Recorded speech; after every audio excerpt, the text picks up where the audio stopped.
크림반도가 어쨌든 간에 우크라이나 입장에서는 자기네 영토였는데 2014년에 러시아가 불법 강탈했다고 하는 것이고 그런 면에서 우크라이나 헌법에 맹세한 젤렌스키 대통령으로서는 당연히 크림반도를 돌려받아야 한다는 입장이었고 이것을 포기하는 순간 우크라이나 국민들뿐만 아니라 강경 민족주의 세력에게 어마어마한 공격을 당할 상황일 텐데요.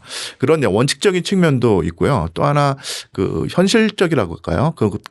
그것도 실질적으로는 사실은 크림반도를 돌려받는 것이 불가능하다고 생각을 하더라도 크림반도를 돌려달라고 요구한 다음에 크림반도를 돌려받지 못하게 된다면 하는 것이 일종의 양보로 비춰질 수 있지 않겠습니까? 아, 젤렌스키 입장에서. 예. 그렇게 된다고 하면은 내가 이걸 양보해 줄 테니 다른 것으로 보상해 달라라고 하면서 협상에서 뭐 돈바스라든지 그 루안스크 지역이나 헤르손 지역에서 덤덤한 이득을 취하는 이런 협상 전략을 생각해서라도 돌려받는 것이 불가능한 상태인 크림반도를 요구하는 것이 나름대로 좋은 전략이라고 할 수 있겠죠. 그렇게 봐야 되지 않을까 싶습니다. 이게 말씀을 들어보니까 결과적으로 휴전이 뭐 되긴 될 텐데 예. 휴전되는 구도를 살펴보면은 뭐 크림반도 같은 경우에는 당연히 이제 뭐 그 러시아 영토로 되고 예. 그다음에 동쪽 지역 러시아 인구들이 많이 사는 뭐 그런 지역 같은 경우에는 또 예. 러시아 영토로 되고 결국에는 우크라이나 입장에서 뭔가 가져가는 게 없다. 어차피 크루스크 같은 경우는 탈환을 했으니까 예. 그렇게 진행이 될 수밖에 없다고 보시나요? 협상장에 나섰을 때는 뭐 당연히 젤렌스키 대통령이 푸틴 대통령보다 훨씬 더 불리한 것은 사실일 텐데요. 그런 구도는 변하지 않는 듯합니다. 예. 그런데 뭐 계속해서 강조했던 바고 많은 분들이 지적하는 바지만 사실은 그 영토 문제에서보다는 젤렌스키 대통령은 이후에 우크라이나의 국가안보 문제, 특히 나토 가입이라고 하는 측면에서 성과를 보인다면 영토에서 설령 많은 것을 잃어버린다고 하더라도 네.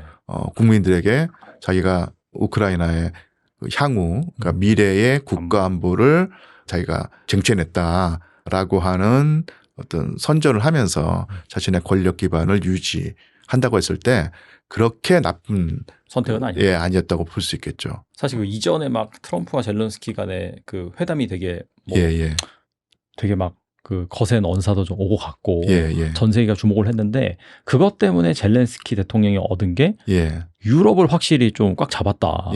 유럽한테 약간 동정심을 좀 유발하게 하고 그렇죠. 좀 어떻게든 좀 지켜보자 나토를. 이런 좀 뭐 좀 목소리를 좀 끌어올렸다라는 그런 부분에 대해서 평가를 받았는데 그렇다면은 실제로 이 우크라이나 나토 가입 가능성을 좀 있다고 보시는 건지. 왜냐면은 푸틴이 그거는 정말 뭐 뒷목 잡고 쓰러질 정도로 민감한 부분 아니겠습니까? 어떻게 보세요, 이건 또? 사실은 그 쉽지가 않은 상황일 텐데요.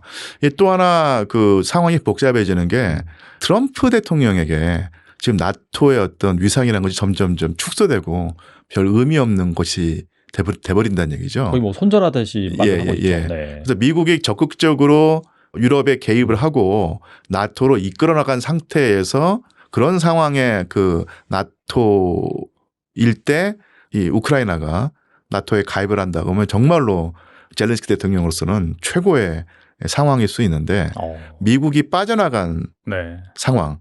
그래서 엄청나게 위상이 축소되고 향후 존속이 과연 될 수 있을까 싶을 정도로 이렇게 좀 찌그러진 그리고 흔들거리는 나토라고 하면은 이게 젤렌스키 대통령의 의사대로 우크라이나가 가입을 해도 이게 과연 충분한 보상이 될 수 있을까 곧 따져봐야 될 상황인 듯합니다.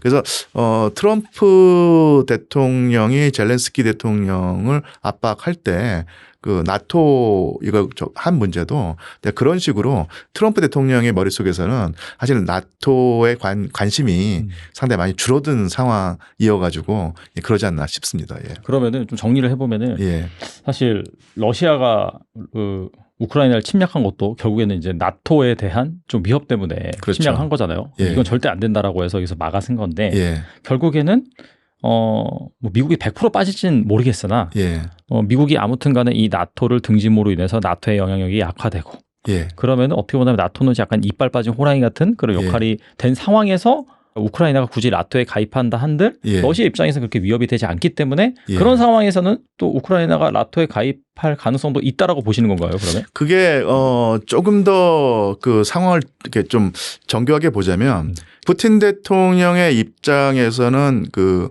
유럽 연합에 우크라이나가 가입하는 것은 크게 문제 삼지 않아 왔고요. 대신에 군사 동맹인 나토에 가입하는 것은 절대로 안 된다는 상황이었는데요. 근데 그 아까 지적하신 것처럼 나토가 만약 그렇게 형해화되고 또 의미가 없는 그런 군사동맹으로 전락할 때 푸틴 대통령이 뭐 지금까지 입장을 바꿔서 그래 한번 나토에 가입해도 크게 문제되지 않겠다라고 할 수도 있긴 한데 그것은 하나의 그냥 그 추정일 뿐이고요. 푸틴 대통령 입장에서는 어쨌든 간에 그래도 아무리 힘이 빠졌다고 하더라도 이게 하나의 군사동맹일 것이고요. 러시아의 국가안보에 직접적인 유해가 가해진다고 했을 때 나토가 예전 같지 않다고 하는 그런 상황을 염두에 두고 그러니까 우크라이나 나토 가입을 허용하기에는 상당히 그 부담감이 크고 그러니까 리스키한 선택일 수 있겠죠. 또한 물론 예전 같지 않지만 어쨌든 간에 그 프랑스 그리고 독일이 미국을 대신해서 우크라이나를 돕겠다고 했을 때 미국이 빠져나가고 한다고 해서 그 위협을 가볍게 판단하기는 쉽지 않아 보입니다. 그리고 뭐 그 영국은 거의 뭐 상수, 그러니까 변수가 아니라 상수인 격으로 항상 반러시아적인 입장을 취해왔기 때문에 나토의 핵심 국가였던 영국, 프랑스, 독일이 어쨌든 간에 그 반러시아적인 어떤 입장을 전혀 바꿀 생각을 하지 않는다고 했을 때 미국의 어떤 입장에 따라서 크게 변화가 있다고 해서 나토의 위협을 쉽게 보기에는 푸틴 대통령으로서는 상당히 위험 부담이 큰 것이다. 그래서 원론적으로라도 결국은 우크라이나의 나토 가입을 허용하지 않겠다는 큰 입장에서는 그 변화가 없으리라고 보입니다. 예. 근데 이제 그 우크라이나 젤런스키가 이제 영토를 내준다 하더라도 나토 가입에 이제 성공을 하면 그렇게 손해본 장사는 아니다라고 말씀하셨잖아요. 그렇죠. 그럴 가능성이 있다라고 이제 보시는 거긴 하겠네요. 쉽진 않겠지만. 그러니까 그 정말로 그 유동적인 상황이고 확정져서 말할 수는 없는데 만약에 영토 탈환과 우크라이나 나토 가입이라고 하는 두 가지 중에서 두 개를 다 얻어내면은 젤렌스키 대통령이 제일 좋은 상황일 텐데요. 그럴 수는 없으니까. 현실적으로. 굳이 두 개 중에서 하나를 선택해야 한다고 했을 때 현실적으로 영토를 돌려받는 것은 쉽지가 않으니 요 나토 가입이라고 하는 성과를 얻어낸다고 하면 국민들에게 면이 서고 자신의 젤렌스키 본인의 상당히 큰 정치적 어떤 성과라고 선전하기 좋은 상황이고 그나마 그것이 더 현실성이 있다고 보겠죠.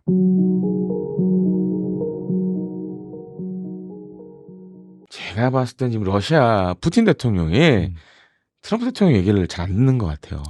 약간 뺀질뺀질 되면서 좀 한다고 하면서 또 안 하고 이제 그런 경향이 좀 그러니까 있죠. 이제 최근에 우크라이나 전선 돌아가는 걸 보면 뭐 쿠르스크는 한 80% 이상 이제 러시아가 뺏었지만 다음을 못 하니까 지금 오히려 이제 다른 지역에서는 우크라이나군이 또 치고 들어오는 경우도 있고 배고로도 뭐 쳐들어갔다 이런 얘기도 있죠. 그러니까 이제 이게 또 그 푸틴 대통령이 의도한 바와 달리 지금 안 풀려요 또 잘. 반면에 이제 젤렌스키 대통령은 이제 뭐 지난번에도 한번 말씀드렸지만은 오히려 지금 그렇게 백악관에서 한번 그 난리가 나고 나서는 이제 유럽 가서 오히려 유럽 동맹은 야 우리가 없는 살림에 그래도 너희는 지원해 줄게 약간 이런 형국이 돼버렸고 반면에 이제 푸틴 대통령이 약간 꼬여가는 상황이고 그다음에 이제 트럼프 대통령도 지금 벌린 일이 되게 많잖아요. 우리 또 앞서도 말씀드렸지만 관세 전쟁도 있고 맞아요. 지금 이란도 지금 어떻게 하려고 그러고 예멘 계속 때리고 지금 벌려놓은 게 너무 많다 보니까 약간 힘에 부처하는 것 같아요. 트럼프 대통령도. 거기다 이제 자기가 생각한 만큼 러시아가 안 움직여주니까 그러니까 이제 앞선 시간에 말씀드렸지만 갑자기 이제 그 홋카이도 근처에 미국의 폭격기들이 나타난 것도 일종의 대러 압박 수단이 아닌가 볼 수 있죠. 물론 북한에 대한 압박도 될 수 있지만 거기서 위로 올라가면 바로 블라디보스토크니까. 그리고 그쪽은 다 지금 텅텅 비어 있거든요. 왜냐하면 이제 우크라이나 전쟁 때문에 군함 빼고 뭐 전투기하고 병력은 거의 다 대부분 다 우크라이나 쪽으로 지금 다 보내버렸거든요. 거의 무주공산이에요. 네, 그래서 그런 것도 약간 제가 봤을 때는 제스처를 취한 것 같아요. 너네 안 나오면 우리가 새로운 판을 짤 수도 있어 라는 것도 좀 보여준 것 같고, 그래서 아마 이제 미국은 다시 좀 푸틴 대통령을 협상의 테이블로 지금 끌어들이려는 그런 시도들을 많이 하는 것 같습니다.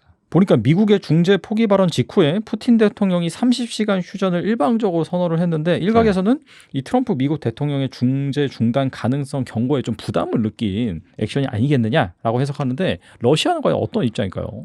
그래서 이제 갑자기 푸틴 대통령이 30시간 휴전 얘기했잖아요. 그러니까 이게 부활절 연관된 것도 있었고 좀. 그러니까 이제 젤렌스키 대통령이 아이 뭘 30시간이야. 30일 하지. 다시 역제한을 걸어버렸으니까. 근데도 불구하고 그렇다고 러시아군이 군사 행동을 안 하는 것도 아니거든요. 또 녹화하기 얼마 전에도 몇 시간 전에도 이제 키이우나 이런 데 또 폭탄 그 드론을 이용한 미사일을 이용한 공습을 또 단행을 했고. 그러니까 이제 지금 이제 푸틴 대통령 상황은 그러니까 지금 약간 그때 이제 그 쿠르스크를 점령했을 때만 해도 재점령했을 때만 해도 좀 괜찮았는데 약간 이제 미국도 한계에 부딪힌 것 같고, 오죽하면 최근에 이제 미 국무부 장관 비롯해서 이 우크라이나 전쟁 중재와 관련된 특사도 다시 유럽을 찾았어요. 원래 유럽을 배제시켰었는데. 네, 유럽 안을 좀 들어봐야겠다. 네, 그렇게 할 정도로. 이제 미국이 생각대로 예상한 대로 안 풀리고 있는 거죠, 이게. 근데 사실 이게 뭐 잘 풀린 것 자체가 좀 이상하죠. 그렇죠. 그러니까 이제 관계가 첨예한데. 네, 그래서 뭐 아마 휴전 협상 자체도 생각만큼 빨리는 못 갈 것 같아요. 이거 잘못하면 1, 2년 걸릴 수도 있고 더 갈 수도 있고. 그러니까 지금 이제 러우 전쟁 전선을 보면 아직도 이제 치고받고 하는 형국이니까. 거기다 이제 가장 중요한 건 지금 이제 러시아든 우크라이나든 둘 다 어떻게든 미국이 중재하는 협상 테이블에 나와야 되는데, 나와서 또 가장 중요한 게 선을 그어야 되잖아요. 선 긋기가 이게 말처럼 쉽지가 않아요. 그러니까 그런 것들 이제 향후 남아 있는 과제들이 워낙 중대한 게 많다 보니 좀 그런 부분에서 빨리 되긴 쉽지 않을 것 같다. 그리고 이제 미국도 약간 지금 우크라이나에 보면 이제 지난달 같은 경우에는 지금 이제 미국이 많은 우크라이나에 이제 군사 무기 지원을 하고 있잖아요. 거기서 이제 그때 이제 쿠르스크 러시아가 재점할 때 약간 발을 뺐었고 안 해주기도 했고. 그다음에 일부 이제 그런 관리 측면에서도 이제 미군들이 개입된 부분들이 있는데, 이것도 사실 지금 좀 철수했다라는 얘기가 나오고 있어요. 그러니까 러우 양쪽에다 약간 이제 압박을 하는 것 같아요. 줬다 이제 뺐다가 이제 그런 식으로 우리 말 듣고 제발 나와라, 이제는 협상 테이블에 나오고 우리 중재안에 적극적으로 응해라, 그런 메시지를 계속 주고 있어요. 근데 이제 러시아나 우크라이나나 약간 이제 무시하는 성향도 있고, 그러니까 서로 각각 입장이 다르다 보니까, 그렇기 때문에 이게 쉽지가 않다라고 좀 정리를 드리고 싶습니다. 최근에 기사 보니까 그 러시아의 최대 무기고가 폭파된 그런 또 뭐 속보로 나오고 했어요. 사실 맞아요. 이슈다 보니까. 근데 뭐 일각에서는 그게 뭐 폭파되기 전에 드론 소리가 났다. 그래서 뭐 우크라이나에서 폭파시킨 게 아니냐, 뭐 그런 얘기도 있고 한데. 맞아요. 이건 어떻게 보세요, 이건? 그러니까 지금 이게 러우 전쟁의 특징 중에 하나가 뭐 제가 작년부터 나와서 얘기했지만 드론이 워낙 이제 영향을 많이 받다 보니까, 과거 같으면 그런 목표물을 때리려면 뭐 한 발에 거의 뭐 수십억에 달하는 미사일이나 이런 걸 쐈어야 되는데, 지금 우크라이나 잘 보시면 경비행기 막 개조해가지고 드론을 만들어가지고 폭탄 달아가지고 보내버리거든요. 그러니까 어떻게 보면 이제 진짜 가성비 좋은 그런 것들로 탄약고들을 때리고 있고, 그러니까 이제 역설적으로 러시아는 탄약이 점점 고갈돼가고, 그러니까 이제 북한 손 벌릴 수밖에 없는 거고, 그러니까 악순환이 계속 반복되는 거죠. 그러니까 이제 우크라이나 입장이 그거예요. 지금은 포탄도 필요 없다. 그냥 우리 계속 드론만 만들면 돼. 실제로 보면 우크라이나를 지원한 유럽 국가들이 드론을 만들어서 보내준 경우도 되게 많아요. 그리고 이제 돈을 줘서 우크라이나가 드론을 만들게 하는 경우도 되게 많고. 그러니까 이게 의미하는 바가 크죠. 그러니까 옛날에는 뭐 우크라이나 전까지만 하더라도 막 그런 뭐 우크라이나 전쟁 기간도 마찬가지였지만 탄약 부족, 뭐 정밀 유도 무기, 미사일 부족 막 이런 게 나왔는데, 지금은 한 3년 차 이상 되니까 오히려 드론이 그걸 다 메꿔주고 있다. 그 미래 전장의 양상이 점점점 드론의 중요성이 커지는 거죠. 뭐 유럽 입장에서는 계속해서 우크라이나를 지원할 수밖에 없는 상황이고 하니까요. 그죠? 그러니까 이제 이 지금 우크라이나 종전 협상의 핵심 중에 하나가 그거예요. 그러니까 미국이 생각해야 될 것 중에 하나가 끝난 다음 혹은 끝난 이후에 과연 유럽의 안보를 어떻게 할 거냐. 이 청사진을 안 보여주면 지질 끌 겁니다. 아마 유럽도 이제. 트럼프 워딩만 보면은 나토 뭐 가입 탈퇴한다 그러고 유럽 완전 버리는 그런 분위기잖아요. 그러면 이제 유럽 입장에서는 우크라이나 좀 끝낼 필요가 없죠. 어떻게든 계속해서 질질 끌면 되죠. 아 우리 저기 없는 살림에 우리가 이제 없는 거라도 털어서 할게. 그리고 러시아 동결 자산 많아. 거기서 나온 이자로 또 지급. 이자로 또 지급을 하고 그다음에 십시일반 걷어서 내면 버틸 수 있으니까. 그러니까 이제 그게 어떻게 보면 지금 우크라이나의 항전 의지에 불을 댕기고 있는 거죠. 그때 이제 백악관에서 한번 그 난리가 나고 나서 젤렌스키 생각보다 잘하는데 이러면서 유럽이 또 그러니까 이제 약간 동정론을 얻었잖아요. 그렇죠, 맞아요. 네. 동정론도 얻었고 미국이 이제 우리를 버리려고 그러네, 버리려고 저러네. 그런 걸 봤으니까 그래? 그럼 우크라이나에 우리가 그래도 못 사는 건 아니니 털어서라도 해줄게. 그럴 수밖에 없는 거죠. 그러니까 이제 이 종전 협상이 되게 그래서 복잡해요. 우리 6.25 전쟁하고 비교해 보면 6.25 전쟁은 사실 그때만 하더라도 우리가 뭐 주변국에 그렇게 큰 영향을 준 건 없잖아요. 뭐 일본은 그때 이제 전후라 아무 생각 없었을 때고 거의 이제 미국에 의해서 컨트롤 당하는 상황이었고. 그렇죠. 네.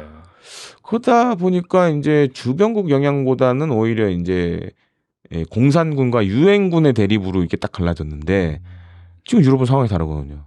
끝나면 또 할 수도 있는데 어딘가를 또 때릴 수 있는데 푸틴이. 그래서 심지어 지금 우크라이나 전선에 잘 보시면 러시아 해군 군력이 요새 잘 안 보여요. 계속 이제 유럽의 그런 싱크탱크들 분석에 따르면 한 전력의 지금 70-80%를 계속 키핑해 두고 있다. 얘네들이 안 쓴다 지금. 그러니까 러시아도 잘 보면 이제 드론 많이 쓰고 소모가 빨리 되더라도 빨리 채워놓을 수 있는 거 위주로 많이 하거든요. 어차피 군수 공장에서 무기는 계속 만드니까. 그리고 계속 보면 전투기 같은 거 계속 찍어내요 지금. 네. 근데 전선에 안 내보내. 그게 뭘 의미하냐 지금. 또 할 수 있는 거다 저게 잘못하면. 그래서 이제 그런 것들을 계속 러시아가 보여주고 있기 때문에 종전만으로는 안 될 것 같다.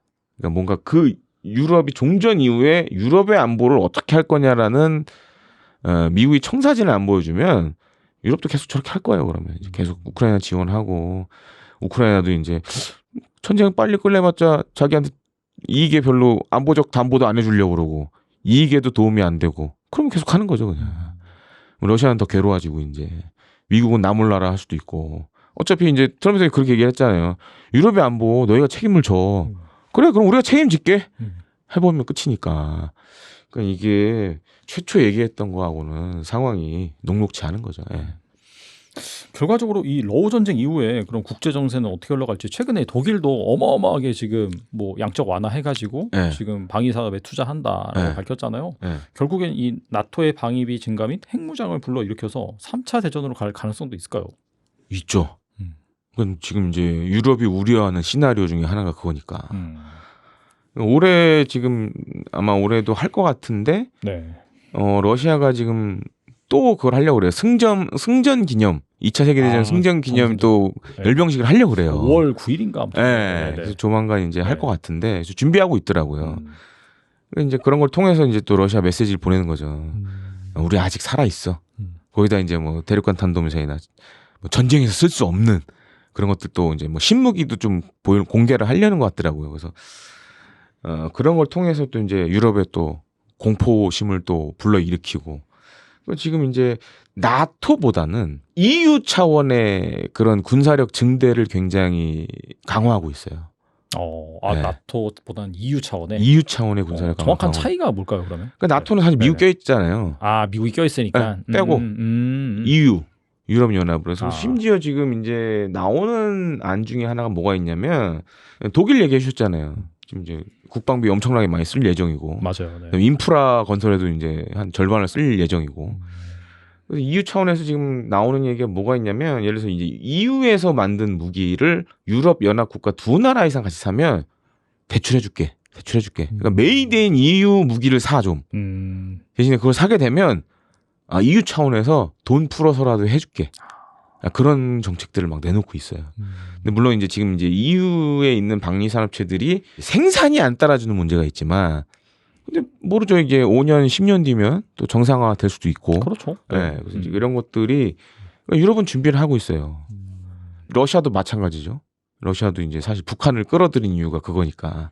그러니까 예를 들어서 이제 북한을 끌어들여서 이제 어떻게 보면 이제 종전이 되더라도 지상군은 다시 이제 복구를 하는데 시간이 걸리니까 인력을 다시 이제 보충하는데 시간이 걸리니까 그 갭을 어떻게 보면 이제 전쟁이 끝나도 북한군이 메꿔줄 수 있고 계속 주둔하면서 이런 것들을 다 이제 고려를 하고 있는 거죠. 트럼프 대통령에게 강경한 메시지를 내놓는 거는 난 열심히 했는데 안 되는 건 니들 탓이다. 라고 돌리기 위한 거라고 저는 보거든요. 왜냐하면 사실 뭐 24시간 안에 한다는 거는 뭐 거의 불가능한 거고요. 뭐 6.25도 그 전황이 정체되고 뭐 했을 때 그 휴전협정이 이루어지기까지 2년이 걸렸습니다. 6.25도요. 지금 이 전쟁은요, 뭐 2차 세계대전 이후에 일어난 가장 큰 전쟁 중에 하나라고 하는데 그게 그렇게 쉽게 되겠습니까? 아무리 미국이라고 한다고 해도요. 그렇기 때문에 트럼프 대통령이 그렇게 말을 한 거는 이건 내 탓이 아니다 이렇게 된 거는 그래서 책임을 양쪽으로 돌리면서 그다음에 러시아에 대해서는 이제 러시아를 압박하면서 우크라이나에 대해서는 니들도 전향적으로 나와야 된다라는 거를 메시지를 강력하게 주는 거죠. 그러면 우크라이나 입장에서는 미국의 지원이 없으면 사실 우크라이나 무기의 약 절반이 미국산이고 미국에서 보내주는 건데 물론 지금 올 한 해까지는 바이든 때 해놓은 걸로 지원이 됩니다만 내년에 어떻게 될지 모르잖아요. 그렇기 때문에 우크라이나 입장에서는 상당히 위협을 느낄 거고요. 러시아 입장에서도 사실 러시아가 이렇게 된다면 러시아가 우크라이나에 대해서 좀 더 전략적 우위를 가지게 되는 건 사실일 것 같아요. 만약에 미국이 손을 떼게 된다거나 미국이 진짜 중재를 안 하게 된다면 인구나 모든 면에서 러시아가 우위에 있잖아요.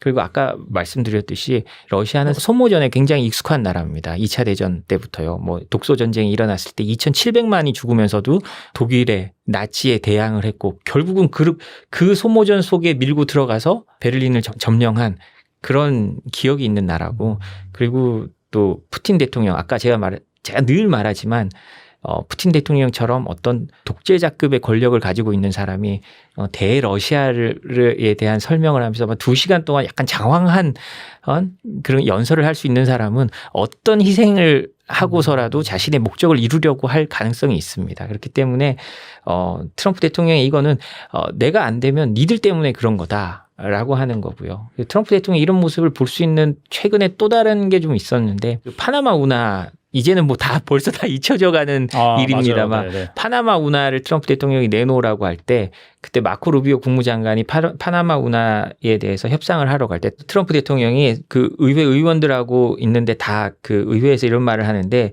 우리는 뭐 마코 루비오를 책임자를 뒀고요. 이제 이 파나마 운하 문제를 해결할 거다. 그런데 무슨 일이 잘못되면 누구 책임인지는 다 알지?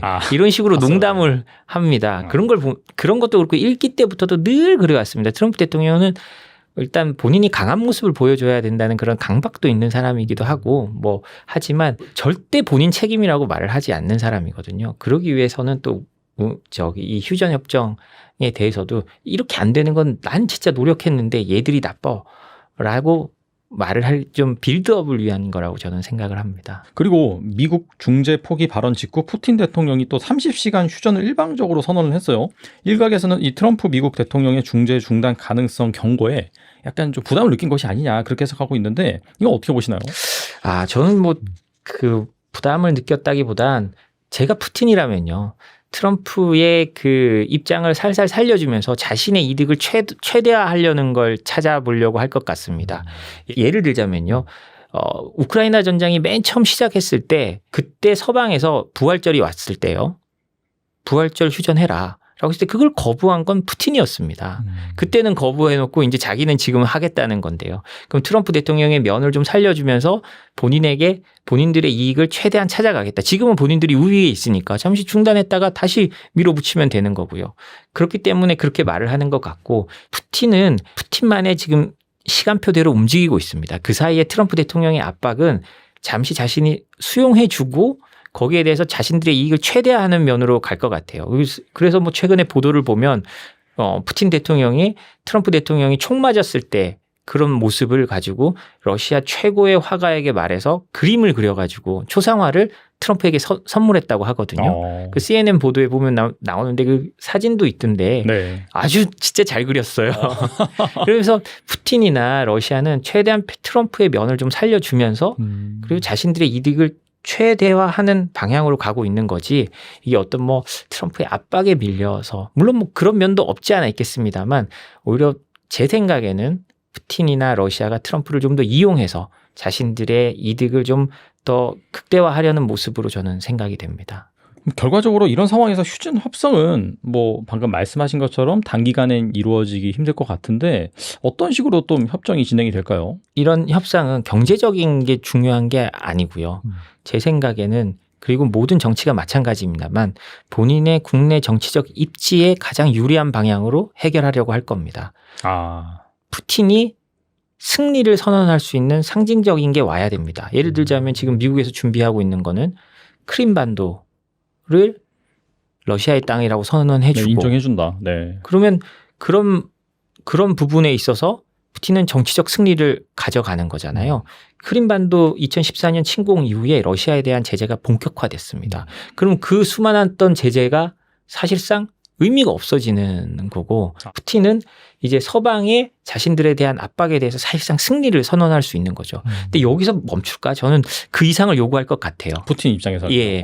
지금 점령한 지역까지 뭐 달라라고 한다든지 거기에 대해서 이미 히토리우 개발하자고 미국에 제안하고 하잖아요. 그런 것처럼 미국에 계속 그런 식으로 할 거라고 생각하고 자신들에게 가장 유리한 걸 얻으려고 할 겁니다.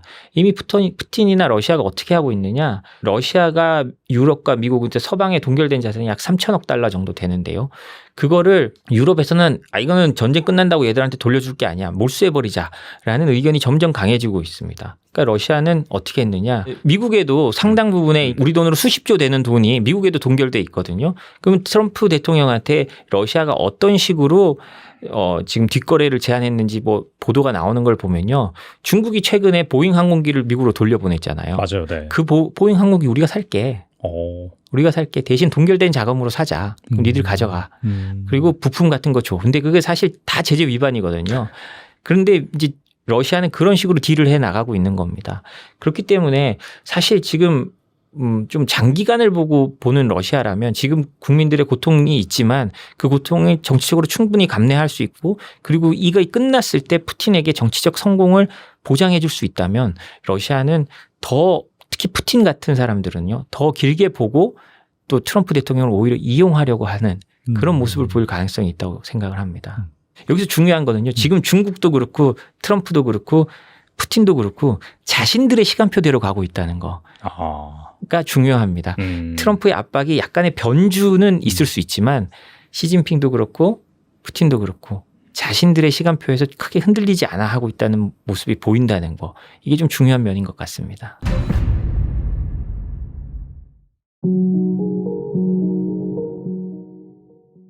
크림반도가 어쨌든 간에 우크라이나 입장에서는 자기네 영토였는데 2014년에 러시아가 불법 강탈했다고 하는 것이고 그런 면에서 우크라이나 헌법에 맹세한 젤렌스키 대통령으로서는 당연히 크림반도를 돌려받아야 한다는 입장이었고 이것을 포기하는 순간 우크라이나 국민들뿐만 아니라 강경 민족주의 세력에게 어마어마한 공격을 당할 상황일 텐데요. 그런 원칙적인 측면도 있고요. 또 하나 그 현실적이라고 할까요? 그것도 실질적으로는 사실은 크림반도를 돌려받는 것이 불가능하다고 생각을 하더라도 크림반도를 돌려달라고 요구한 다음에 크림반도를 돌려받지 못하게 된다면 하는 것이 일종의 양보로 비춰질 수 있지 않겠습니까? 젤렌스키 입장에서는. 예. 그렇게 된다고 하면은 내가 이걸 양보해 줄 테니 다른 곳으로 보상해 달라라고 하면서 협상에서 뭐 돈바스라든지 그 루안스크 지역이나 헤르손 지역에서 좀 더 많은 이득을 취하는 이런 협상 전략을 생각해서라도 돌려받는 것이 불가능한 상태인 크림반도를 요구하는 것이 나름대로는 좋은 전략이라고 할 수 있겠죠. 그렇게 봐야 되지 않을까 싶습니다. 이게 말씀을 들어보니까 결과적으로 휴전이 뭐 되긴 될 텐데 휴전되는 구도를 살펴보면은 뭐 크림반도 같은 경우에는 당연히 이제 뭐 그 러시아 영토로 되고 그다음에 동쪽 지역 러시아 인구들이 많이 사는 뭐 그런 지역 같은 경우에는 또 러시아 영토로 되고 결국에는 우크라이나 입장에서 뭔가 가져가는 게 없다. 어차피 크루스커 같은 경우는 탈환을 했으니까 그렇게 진행이 될 수밖에 없다고 보시나요? 협상장에 나섰을 때는 뭐 당연히 젤렌스키 대통령이 푸틴 대통령보다 훨씬 더 불리한 것은 사실일 텐데요. 그런 구도는 변하지 않는 듯합니다. 예. 그런데 뭐 계속해서 강조했던 바고 많은 분들이 지적하는 바지만 사실은 그 영토 문제에서보다는 젤렌스키 대통령은 이후에 우크라이나의 국가안보 문제, 특히 나토 가입이라고 하는 측면에서 성과를 보인다면 영토에서 설령 많은 것을 잃어버린다고 하더라도 네. 국민들에게 자기가 우크라이나의 향후, 그러니까 미래의 국가안보를 자기가 쟁취해냈다라고 하는 어떤 선전을 하면서 자신의 권력 기반을 유지한다고 했을 때 그렇게 나쁜 선택은 아니에요. 예, 아니었다고 볼 수 있겠죠. 사실 그 이전에 막 트럼프와 젤렌스키 간의 그 회담이 되게 되게 막 그 거센 언사도 좀 오고 갔고 전 세계가 주목을 했는데 그것 때문에 젤렌스키 대통령이 얻은 게 유럽을 확실히 좀 꽉 잡았다. 유럽한테 약간 동정심을 좀 유발하게 하고 그렇죠. 좀 어떻게든 좀 지켜보자 나토를. 이런 좀 목소리를 좀 끌어올렸다라는 그런 부분에 대해서 평가를 받았는데 그렇다면은 실제로 이 우크라이나 나토 가입 가능성을 좀 있다고 보시는 건지. 왜냐면은 푸틴이 그거는 정말 뭐 뒷목 잡고 쓰러질 정도로 민감한 부분 아니겠습니까? 어떻게 보세요, 이건 또? 사실은 그 쉽지가 않은 상황일 텐데요. 또 하나 그 상황이 복잡해지는 게 트럼프 대통령에게 지금 나토의 어떤 위상이라는 것이 점점점 축소되고 별 의미 없는 것이 돼버린다는 얘기죠. 거의 뭐 손절하듯이 말을 하고 있죠. 그래서 미국이 적극적으로 유럽에 개입을 하고 나토로 이끌어 나간 상태에서 그런 상황에 그 나토일 때 이 우크라이나가 나토에 가입을 한다 그러면 정말로 젤렌스키 대통령으로서는 최고의 상황일 수 있는데 미국이 빠져나간 상황. 그래서 엄청나게 위상이 축소되고 향후 존속이 과연 될 수 있을까 싶을 정도로 이렇게 좀 찌그러진 그리고 흔들거리는 나토라고 하면은 이게 젤렌스키 대통령의 의사대로 우크라이나가 가입을 해도 이게 과연 충분한 보상이 될 수 있을까? 그거 따져봐야 될 상황인 듯합니다. 그래서 트럼프 대통령이 젤렌스키 대통령을 압박할 때 그 나토 이거 한 문제도 그런 식으로 트럼프 대통령의 머릿속에서는 사실 나토의 관심이 상당히 많이 줄어든 상황이어가지고 그러지 않나 싶습니다. 그러면은 좀 정리를 해보면은 사실 러시아가 그 우크라이나를 침략한 것도 결국에는 이제 나토에 대한 좀 위협 때문에 침략한 거잖아요. 이건 절대 안 된다라고 해서 여기서 막아선 건데 결국에는 뭐 미국이 100% 빠질지는 모르겠으나 미국이 아무튼 간에 이 나토를 등짐으로 인해서 나토의 영향력이 약화되고 그러면 어떻게 보면 나토는 약간 이빨 빠진 호랑이 같은 그런 역할이 된 상황에서 우크라이나가 굳이 나토에 가입한다 한들 러시아 입장에서 그렇게 위협이 되지 않기 때문에 그런 상황에서는 또 우크라이나가 나토에 가입할 가능성도 있다라고 보시는 건가요, 그러면? 그게 조금 더 그 상황을 이렇게 좀 정교하게 보자면 푸틴 대통령의 입장에서는 그 유럽 연합에 우크라이나가 가입하는 것은 크게 문제 삼지 않아 왔고요. 대신에 군사 동맹인 나토에 가입하는 것은 절대로 안 된다는 상황이었는데요.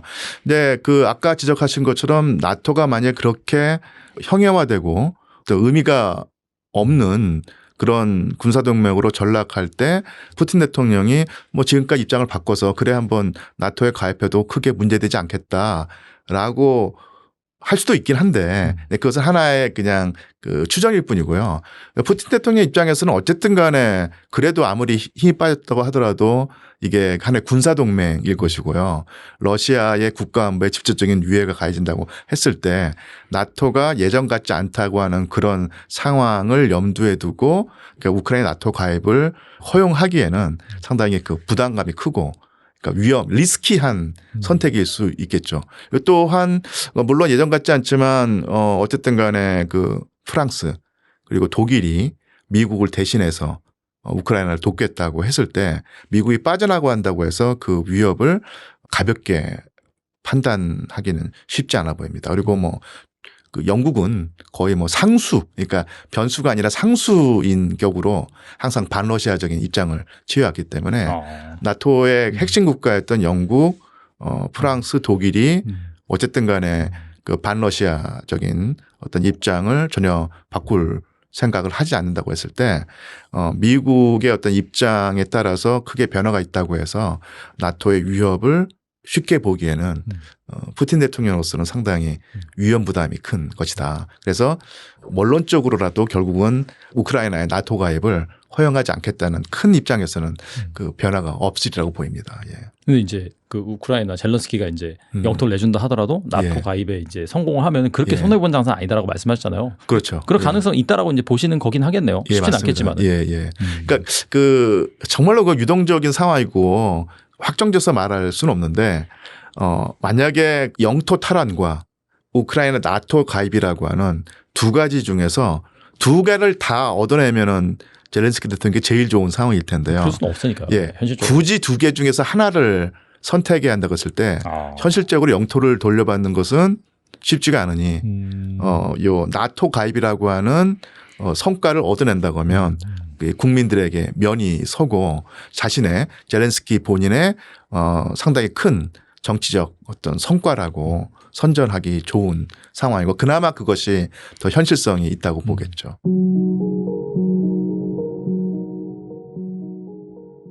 제가 봤을 땐 지금 러시아 푸틴 대통령이 트럼프 대통령 얘기를 잘 안 듣는 것 같아요.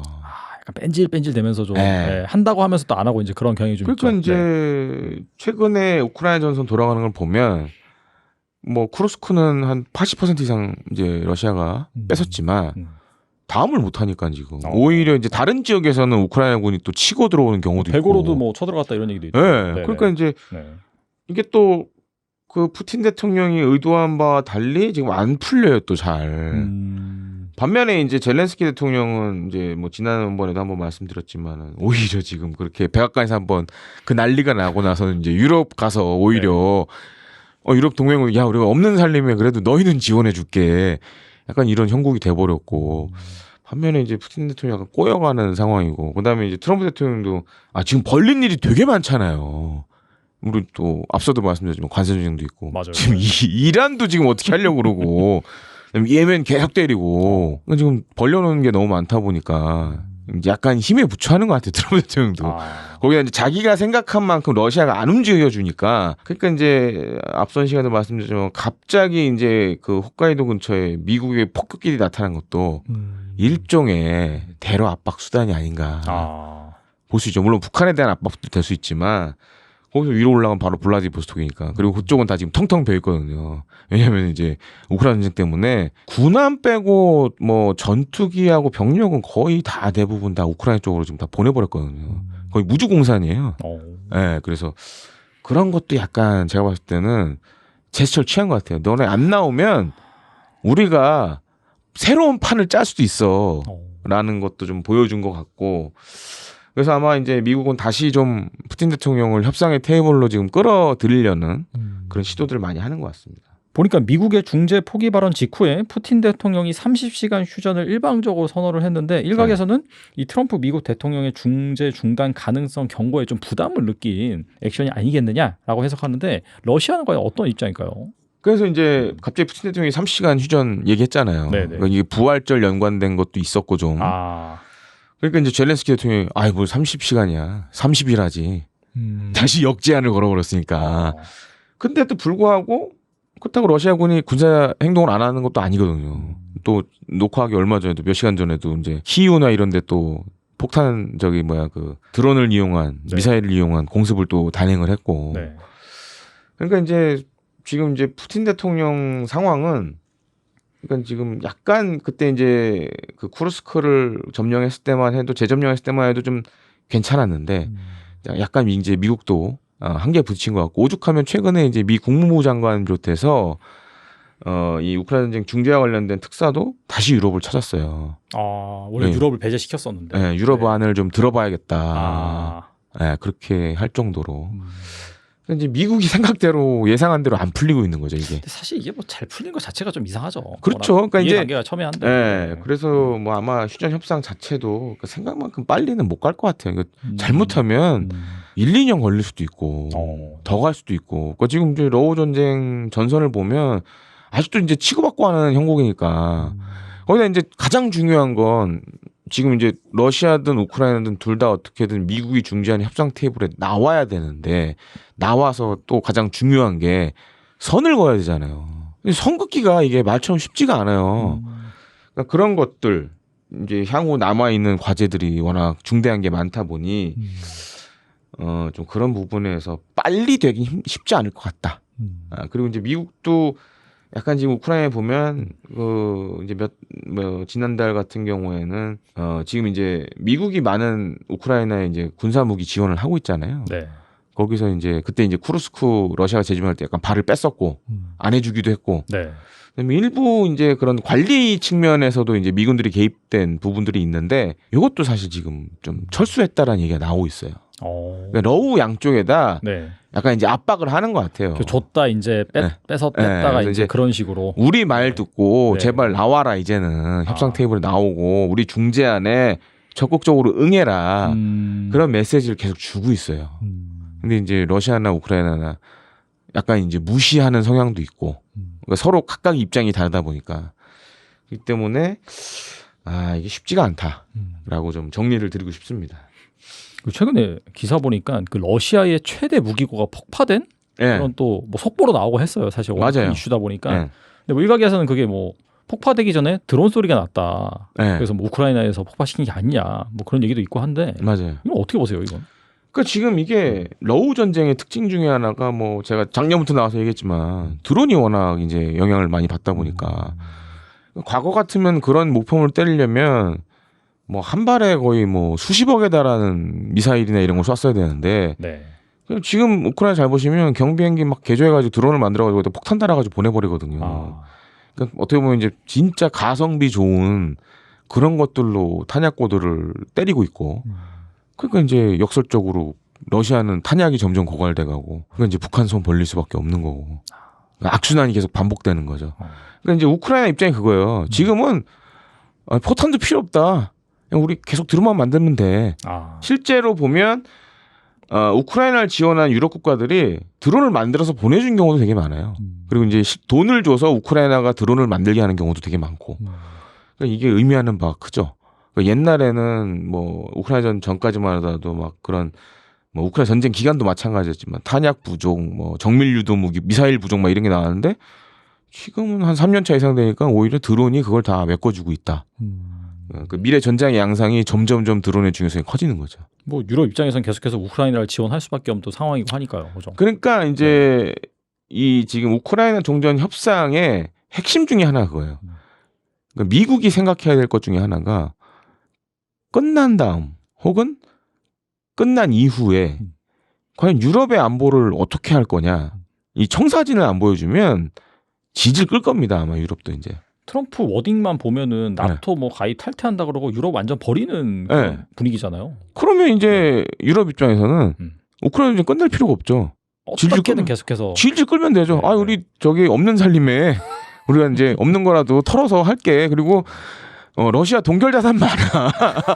거기서 나온 이자로 또 지급. 이자로 또 지급을 하고 그다음에 17일만 걷어서 내면 버틸 수 있으니까.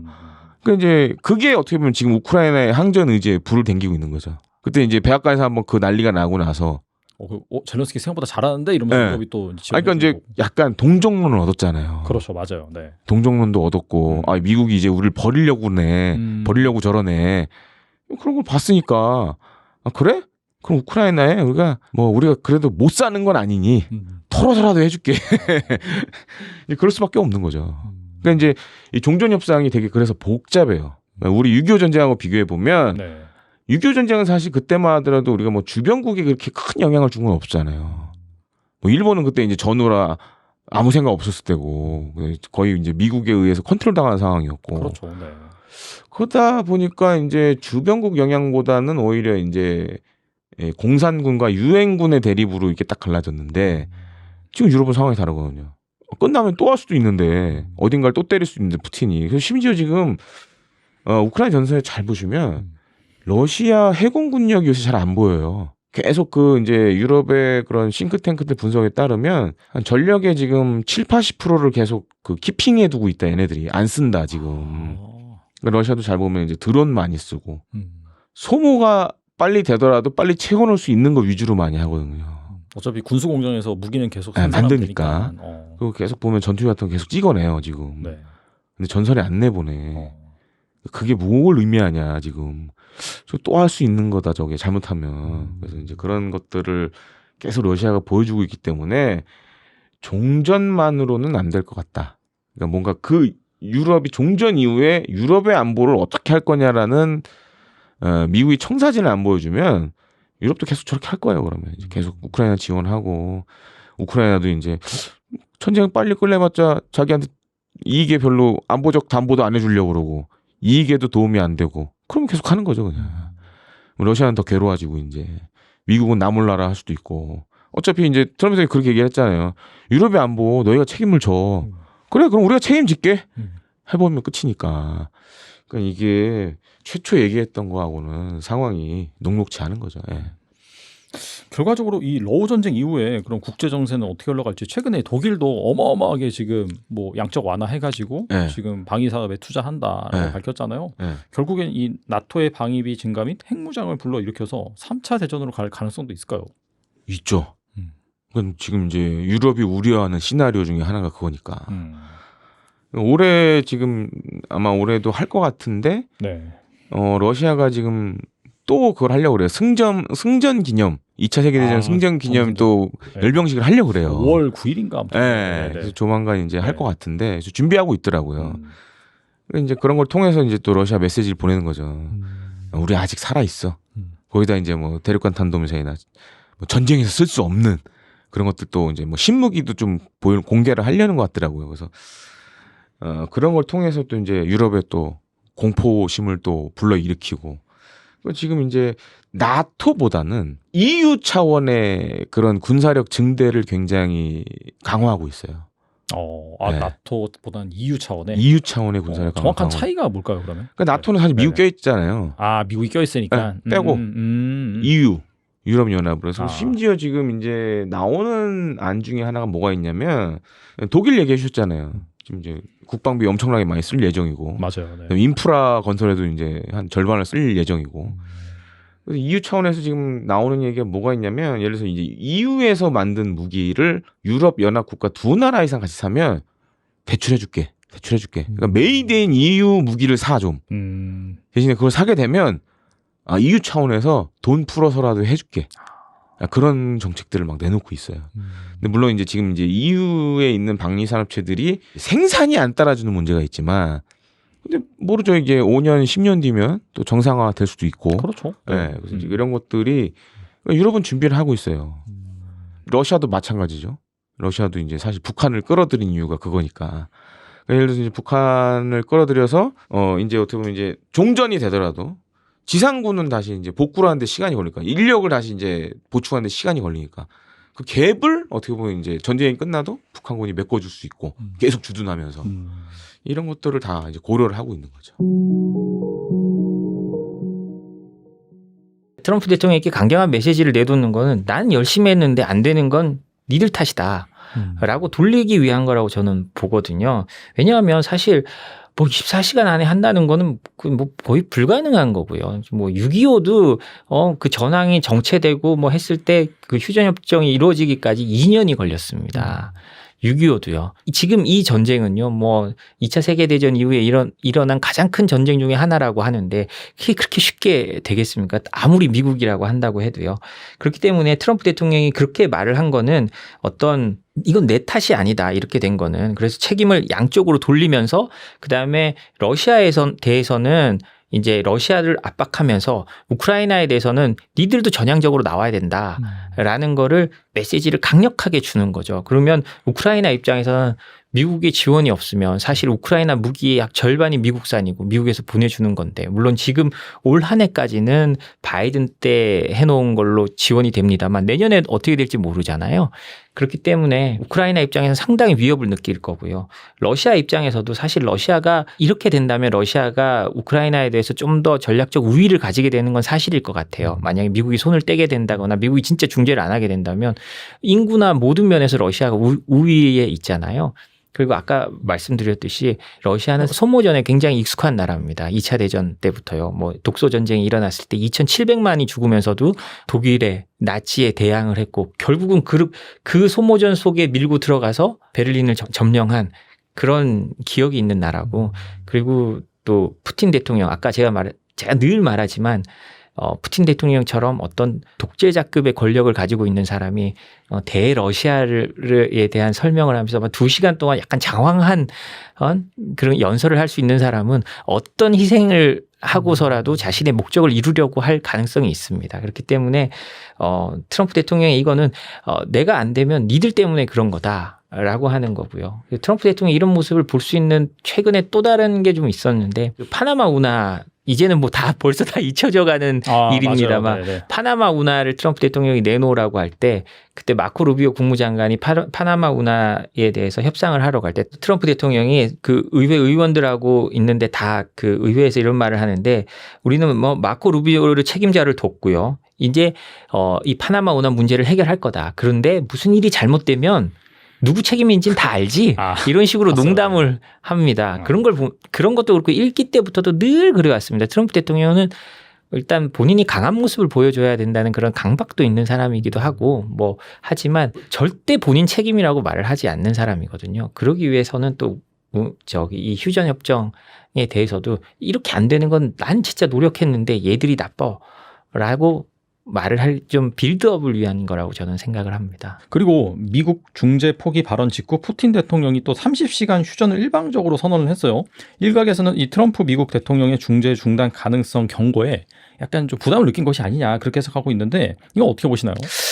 저는 뭐 그 부담을 느꼈다기보단 제가 푸틴이라면요.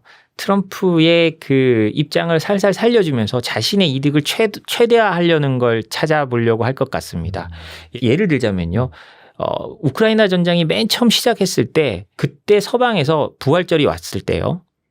부활절 휴전해라. 라고 했을 때 그걸 거부한 건 푸틴이었습니다. 그때는 거부해놓고 이제 자기는 지금 하겠다는 건데요. 그럼 트럼프 대통령의 면을 좀 살려주면서 본인들의 이익을 최대한 찾아가겠다. 지금은 본인들이 우위에 있으니까 잠시 중단했다가 다시 밀어붙이면 되는 거고요. 그렇기 때문에 그렇게 말을 하는 것 같고 푸틴은 푸틴만의 지금 시간표대로 움직이고 있습니다. 그 사이에 트럼프 대통령의 압박은 잠시 자신이 수용해주고 거기에 대해서 자신들의 이익을 최대화하는 면으로 갈 것 같아요.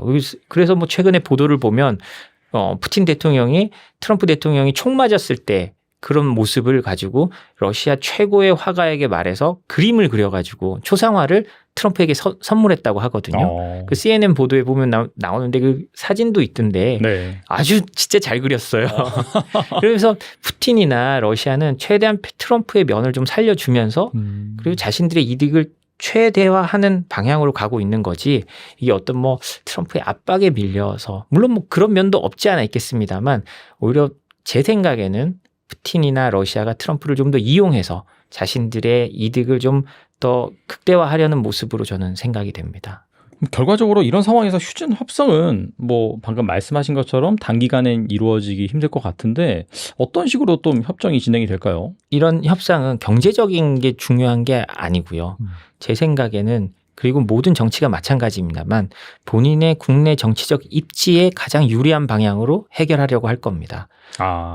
푸틴이 승리를 선언할 수 있는 상징적인 게 와야 됩니다. 예를 들자면 지금 미국에서 준비하고 있는 거는 크림반도를 러시아의 땅이라고 선언해주고 네, 인정해준다. 네. 그러면 그런 부분에 있어서 푸틴은 정치적 승리를 가져가는 거잖아요. 크림반도 2014년 침공 이후에 러시아에 대한 제재가 본격화됐습니다. 그럼 그 수많았던 제재가 사실상 의미가 없어지는 거고 푸틴은 이제 서방의 자신들에 대한 압박에 대해서 사실상 승리를 선언할 수 있는 거죠. 근데 여기서 멈출까? 저는 그 이상을 요구할 것 같아요. 푸틴 입장에서는. 예. 지금 점령한 지역까지 뭐 달라라고 한다든지 거기에 대해서 이미 히토리오 개발하자고 미국에 제안하고 하잖아요. 그런 것처럼 미국에 계속 그런 식으로 할 거라고 생각하고 자신들에게 가장 유리한 걸 얻으려고 할 겁니다. 이미 푸틴이나 러시아가 어떻게 하고 있느냐. 러시아가 유럽과 미국, 서방에 동결된 자산이 약 3천억 달러 정도 되는데요. 그거를 유럽에서는 이거는 전쟁 끝난다고 얘들한테 돌려줄 게 아니야. 몰수해버리자라는 의견이 점점 강해지고 있습니다. 그러니까 러시아는 어떻게 했느냐. 미국에도 상당 부분의 우리 돈으로 수십조 되는 돈이 미국에도 동결돼 있거든요. 그럼 트럼프 대통령한테 러시아가 어떤 식으로 지금 뒷거래를 제안했는지 뭐 보도가 나오는 걸 보면요. 중국이 최근에 보잉 항공기를 미국으로 돌려보냈잖아요. 맞아요. 네. 그 보잉 항공기 우리가 살게. 우리가 살게. 대신 동결된 자금으로 사자. 그럼 니들 가져가. 그리고 부품 같은 거 줘. 근데 그게 사실 다 제재 위반이거든요. 그런데 이제 러시아는 그런 식으로 딜을 해 나가고 있는 겁니다. 그렇기 때문에 사실 지금 좀 장기간을 보는 러시아라면 지금 국민들의 고통이 있지만 그 고통을 정치적으로 충분히 감내할 수 있고 그리고 이거 끝났을 때 푸틴에게 정치적 성공을 보장해 줄 수 있다면 러시아는 더 특히 푸틴 같은 사람들은요 더 길게 보고 또 트럼프 대통령을 오히려 이용하려고 하는 그런 모습을 보일 가능성이 있다고 생각을 합니다. 여기서 중요한 거는요. 지금 중국도 그렇고 트럼프도 그렇고 푸틴도 그렇고 자신들의 시간표대로 가고 있다는 거가 중요합니다. 트럼프의 압박이 약간의 변주는 있을 수 있지만 시진핑도 그렇고 푸틴도 그렇고 자신들의 시간표에서 크게 흔들리지 않아 하고 있다는 모습이 보인다는 거. 이게 좀 중요한 면인 것 같습니다.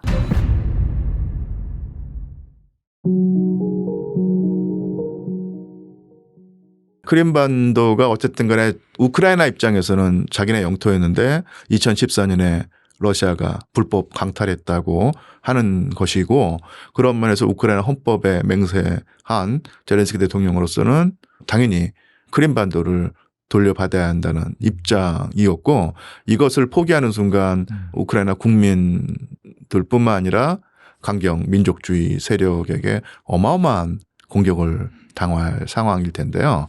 그런 원칙적인 측면도 있고요. 또 하나 그 현실적이라고 할까요?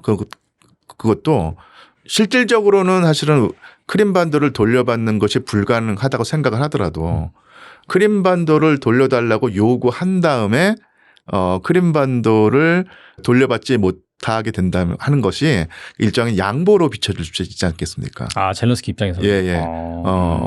그렇게 된다고 하면은 내가 이걸 양보해 줄 테니 다른 곳으로 보상해 달라라고 하면서 협상에서 뭐 돈바스라든지 그 루안스크 지역이나 헤르손 지역에서 덤더나 이득을 취하는 이런 협상 전략을 생각해서라도 돌려받는 것이 불가능한 상태인 크림반도를 요구하는 것이 나름대로 좋은 전략이라고 할 수 있겠죠.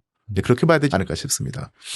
이게 말씀을 들어보니까 결과적으로 휴전이 뭐 되긴 될 텐데 휴전되는 구도를 살펴보면은 뭐 크림반도 같은 경우에는 당연히 이제 뭐 그 러시아 영토로 되고 그다음에 동쪽 지역 러시아 인구들이 많이 사는 뭐 그런 지역 같은 경우에는 또 러시아 영토로 되고 결국에는 우크라이나 입장에서 뭔가 가져가는 게 없다. 어차피 크루스크 같은 경우에 탈환을 했으니까 그렇게 진행이 될 수밖에 없다고 보시나요? 협상장에 나섰을 때는 뭐 당연히 젤렌스키 대통령이 푸틴 대통령보다 훨씬 더 불리한 것은 사실일 텐데요. 그런 구도는 변하지 않는 듯합니다. 그런데 뭐 계속해서 강조했던 바고 많은 분들이 지적하는 바지만 사실은 그 영토 문제에서보다는 젤렌스키 대통령은 이후에 우크라이나의 국가안보 문제 특히 나토 가입이라고 하는 측면에서 성과를 보인다면 영토에서 설령 많은 것을 잃어버린다고 하더라도 국민들에게 자기가 우크라이나의 향후 그러니까 미래의 국가안보를 자기가 쟁취해냈다라고 하는 어떤 선전을 하면서 자신의 권력 기반을 유지한다고 했을 때 그렇게 나쁜 선택은 아니었다. 아니었다고 볼 수 있겠죠. 사실 그 이전에 막 트럼프와 젤렌스키 간의 그 회담이 되게 되게 막 그 거센 언사도 좀 오고 갔고 전 세계가 주목을 했는데 그것 때문에 젤렌스키 대통령이 얻은 게 유럽을 확실히 좀 꽉 잡았다.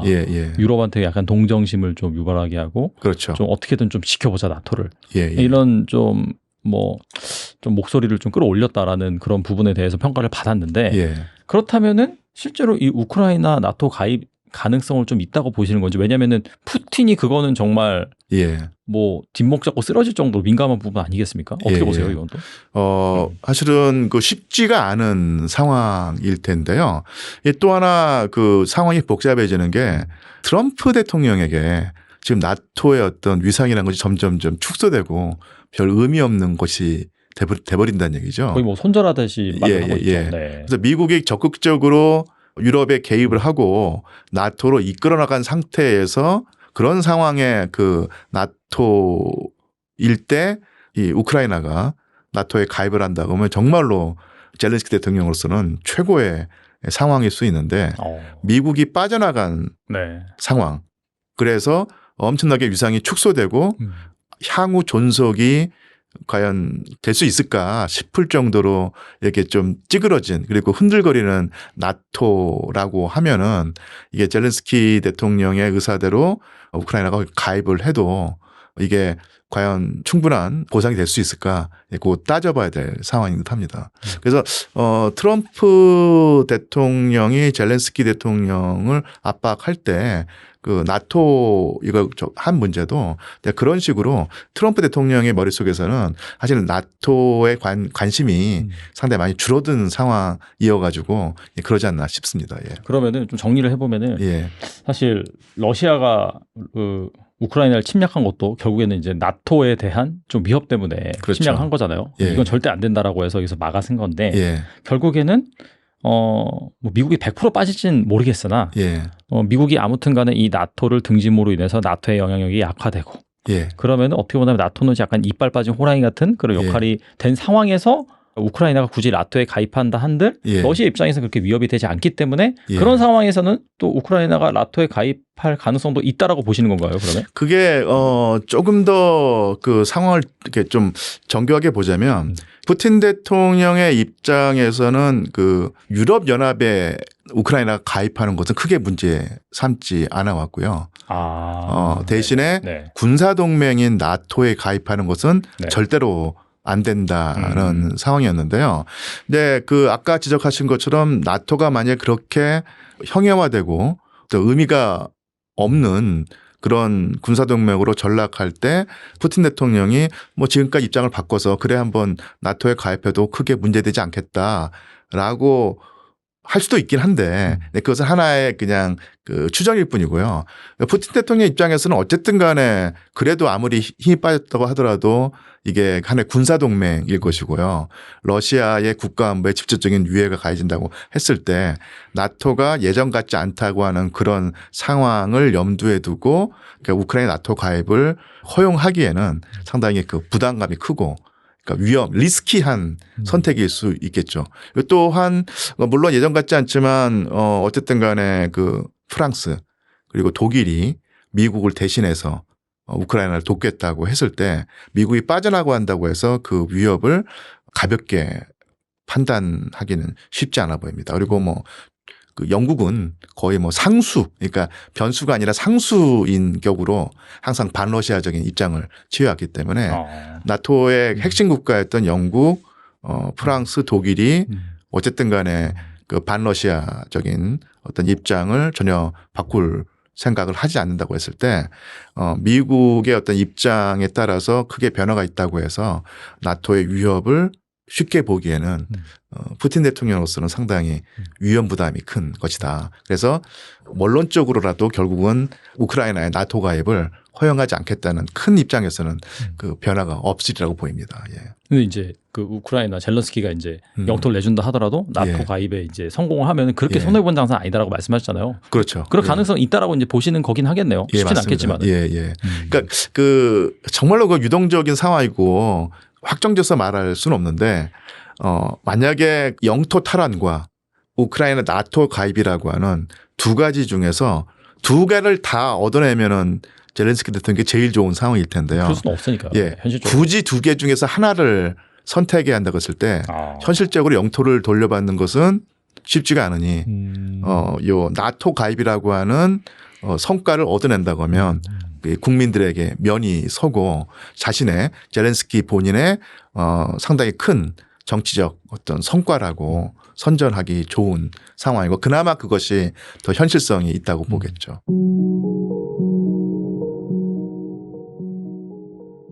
제가 봤을 땐 지금 러시아 푸틴 대통령이 트럼프 대통령 얘기를 잘 안 듣는 것 같아요.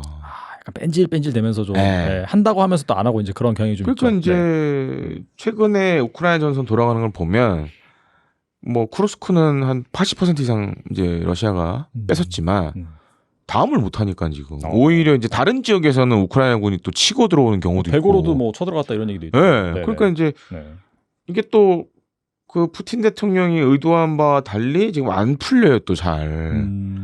반면에 이제 젤렌스키 대통령은 이제 뭐 지난번에도 한번 말씀드렸지만은 오히려 지금 그렇게 백악관에서 한번 그 난리가 나고 나서는 이제 유럽 가서 오히려 유럽 동맹은 야 우리가 없는 살림에 그래도 너희는 지원해줄게.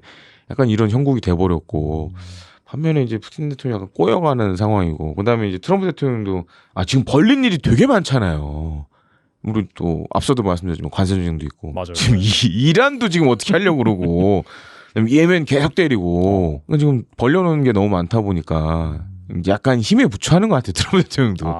거기다 이제 자기가 생각한 만큼 러시아가 안 움직여 주니까. 그러니까 이제 앞선 시간에 말씀드렸지만 갑자기 이제 그 홋카이도 근처에 미국의 폭격기들이 나타난 것도 일종의 대러 압박 수단이 아닌가 볼 수 있죠. 물론 북한에 대한 압박도 될 수 있지만 거기서 위로 올라가면 바로 블라디보스토크니까. 그리고 그쪽은 다 지금 텅텅 비어 있거든요. 왜냐하면 이제 우크라이나 전쟁 때문에 군함 빼고 뭐 전투기하고 병력은 거의 다 대부분 다 우크라이나 쪽으로 지금 다 보내버렸거든요. 거의 무주공산이에요. 네, 그래서 그런 것도 약간 제가 봤을 때는 제스처를 취한 것 같아요. 너네 안 나오면 우리가 새로운 판을 짤 수도 있어. 라는 것도 좀 보여준 것 같고.